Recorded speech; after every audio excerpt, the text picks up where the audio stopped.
안녕하세요. 반갑습니다. 주킹TV의 주킹입니다. 오직 하나님의 말씀이 우리를 새롭게 하실 수 있습니다. 오직 불같은 창조력 있는 하나님의 말씀이 인간을 만들고 변화시킵니다.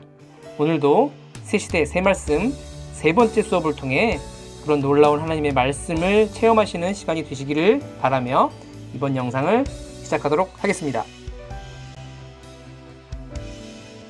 보시는 화면은 이 책의 목차입니다. 오늘은 그 중에서 챕터 2 새시대 새말씀이란 어떤 말씀인가? 4. 예언에 대한 성취의 말씀. 1. 역사의 동시성. 그 아래 소제목 1번 불심판에 대해서 말씀드리도록 하겠습니다. 먼저 참고 성구입니다. 이사야서 66장 15절에서 16절.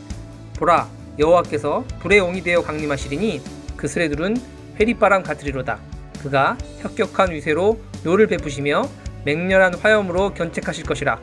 여호와께서 불과 칼로 모든 혈육에게 심판을 베푸신즉 여호와께 살육당할 자가 많으리니. 다음으로는 말라기 4장 1절입니다.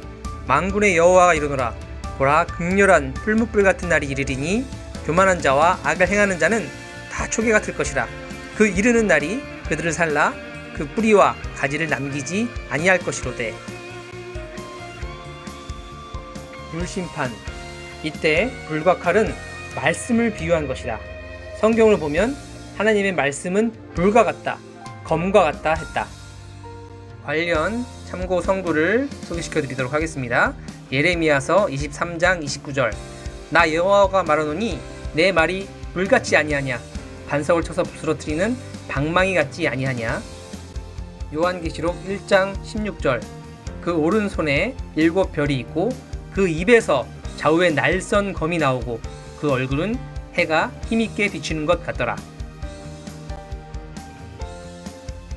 예수님은 외식하는 서기관들과 바리새인들을 말씀으로 심판했다. 관련 성구입니다. 마태복음 23장 13절. 화 있을진저 외식하는 서기관들과 바리새인들이여, 너희는 천국문을 사람들 앞에서 닫고 너희도 들어가지 않고 들어가려 하는 자도 들어가지 못하게 하는도다. 마태복음 23장 25절. 화 있을진저 외식하는 서기관들과 바리새인들이여, 잔과 대접의 겉은 깨끗이 하되 그 안에는 탐욕과 방탕으로 가득하게 하는도다. 계속 이어지는 성경 구절입니다. 마태복음 23장 33절에서 35절. 뱀들아, 독사의 새끼들아, 너희가 어떻게 지옥의 판결을 피하겠느냐? 그러므로 내가 너희에게 선지자들과 지혜 있는 자들과 서기관들을 보내매 너희가 그 중에는 덜어는 죽이고 십자가에 못 박고 그 중에 덜어는 너희 회당에서 채찍질하고 이 동네에서 저 동네로 구박하리라. 그러므로 의인 아벨의 피로부터 성전과 제단 사이에서 너희가 죽인 바가랴의 아들 사가랴의 피까지 땅 위에 흘린 의로운 피가 다 너희에게 돌아가리라. 이와 같이 재림 때 있을 불심판에 대한 신약의 예언도 구약의 불심판 예언을 예수님이 성취한 것처럼 이루어진다.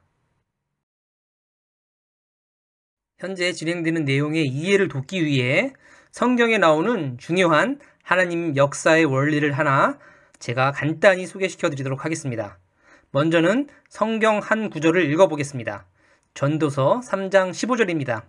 이제 있는 것이 옛적에 있었고 장래에 있을 것도 옛적에 있었나니 하나님은 이미 지난 것을 다시 찾느니라.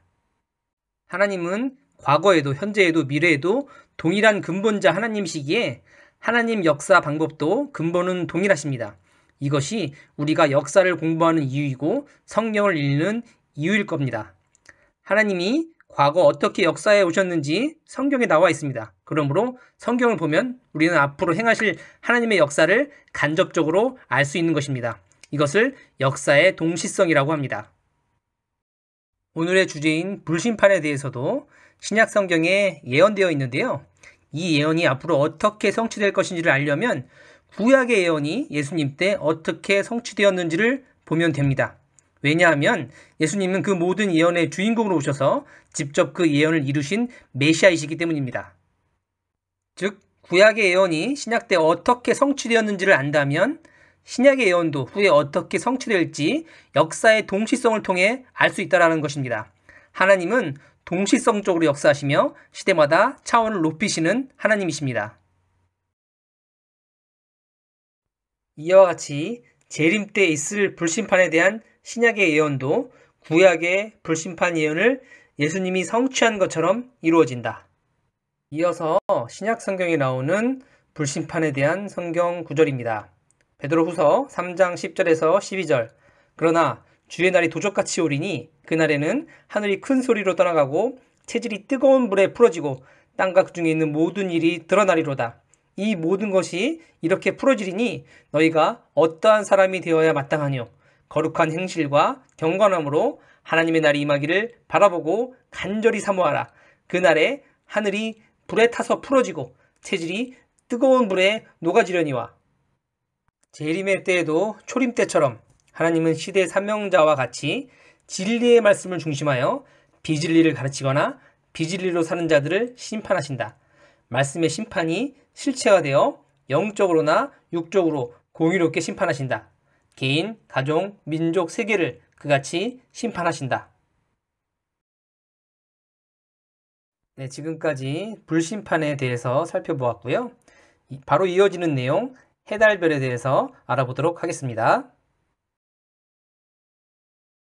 먼저 참고 성구입니다. 마태복음 24장 29절. 그날 환난 후에 즉시 해가 어두워지며 달이 빛을 내지 아니하며 별들이 하늘에서 떨어지며 하늘의 권능들이 흔들리리라. 요한계시록 6장 12절에서 13절. 내가 보니 여섯째 인을 떼실 때에 큰 지진이 나며 해가 총담같이 검어지고 온 달이 피같이 되며 하늘의 별들이 무화과나무가 대풍에 흔들려 선과실이 떨어지는 것 같이 땅에 떨어지며. 해, 달, 별. 이 예언도 어떻게 성취될 것인지는 구약의 예언이 초림 때 성취된 것을 보면 알 수 있다. 네, 관련된 구약의 성경 구절입니다. 요엘서 2장 31절. 여호와의 크고 두려운 날이 이르기 전에 해가 어두워지고 달이 핏빛같이 변하려니와. 요엘서 3장 15절. 해와 달이 캄캄하며 별들이 그 빛을 거두도다. 이와 같이 구약에도 신약의 예언과 비슷한 해달별의 성구가 있습니다. 네, 이와 같은 구약의 성구를 하나만 더 보도록 하겠습니다. 이사야서 24장 23절. 그때 달이 무색하고 해가 부끄러워하리니 이는 만군의 여호와께서 시온산과 예루살렘에서 왕이 되시고 그 장로들 앞에서 영광을 나타내실 것임이니라. 네, 이제는 해달별에 대한 답이 되는 말씀입니다. 해는 외적인 지도자, 달은 내적인 지도자, 별들은 따르는 자들을 상징한다. 네, 그에 대한 근거가 되는 성경 구절입니다. 창세기 37장 9절에서 10절.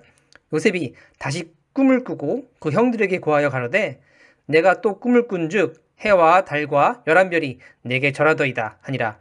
그가 그 꿈으로 부형에게 고하매 아비가 그를 꾸짖고 그에게 이르되 너의 꾼 꿈이 무엇이냐? 나와 내 모와 내 형제들이 참으로 가서 땅에 엎드려 절하겠느냐? 네, 여기서 요셉이 꾼 해달별 꿈을 그 아버지인 야곱이 풀 때 나와 내 어머니와 내 형제들이 진짜 내 앞에서 절하겠느냐 하고 풀었습니다. 해는 하나님을 상징한다. 관련 성경 구절입니다. 시편 84편 11절. 여호와 하나님은 해요 방패시라. 여호와께서 은혜와 영화를 주시며 정직히 행하는 자에게 좋은 것을 아끼지 아니하실 것임이니이다. 해는 예수님을 상징한다.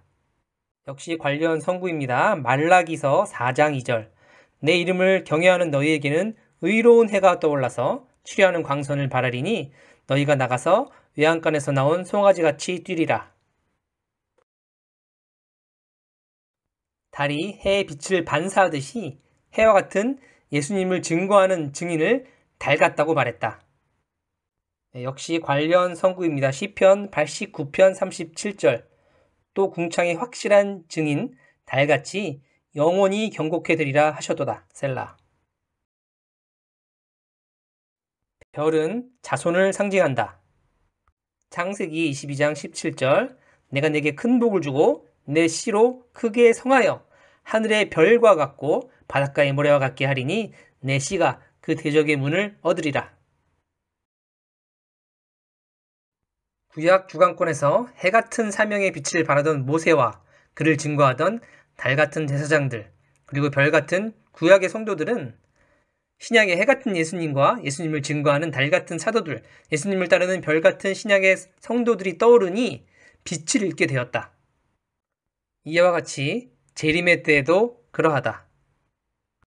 네, 지금까지의 해, 달, 별에 관한 내용을 제가 표로 한번 정리해 보았습니다. 첫 번째로 해입니다. 해의 특성은 밝게 비추는 것입니다. 외적인 지도자를 의미하며 구약에서는 모세, 신약에서는 예수님을 의미합니다. 두 번째, 달입니다. 달은 은은하게 비추는 특성을 가지고 있습니다. 내적인 지도자를 의미하며 구약의 제사장들, 신약에서는 예수님을 따르는 사도들을 상징합니다. 마지막으로 별입니다. 별은 다수이며 해, 달의 영향을 받습니다. 따르는 무리들을 의미하며 구약은 구약의 성도들, 신약은 신약의 성도들을 상징한다는 것입니다.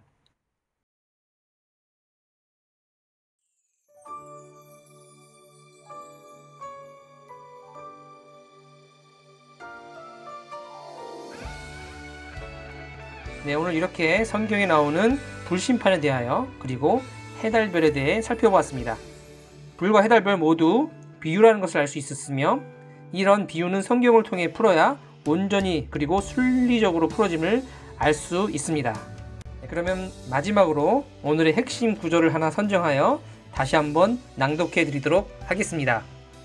재림의 때에도 초림 때처럼 하나님은 시대 사명자와 같이 진리의 말씀을 중심하여 비진리를 가르치거나 비진리로 사는 자들을 심판하신다.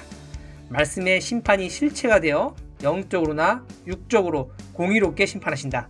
개인, 가정, 민족, 세계를 그같이 심판하신다.